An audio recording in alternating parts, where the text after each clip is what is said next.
Jo, nuk është akaj 1 prillit. Paralajmërohet shtrejtimi i çmimit të bukës. Në disa rajone të vendit tashmë buka shitet me çmim të ri.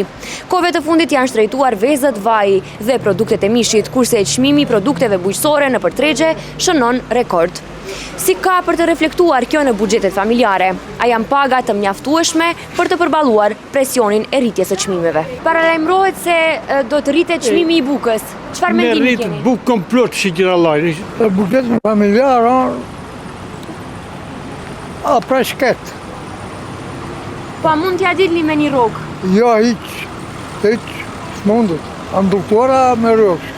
Çdo çmim arrit, çdo çmim. E në të shkështë apo në shpushën, nafta e Nuk është rregull, sipas standardit tonë nuk është rregull çmimi i bukës.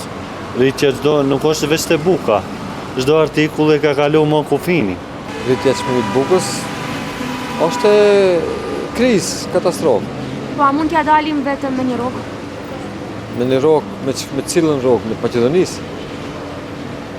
Një javë se një dalim. Për një familje flas. Individ mund të dalë.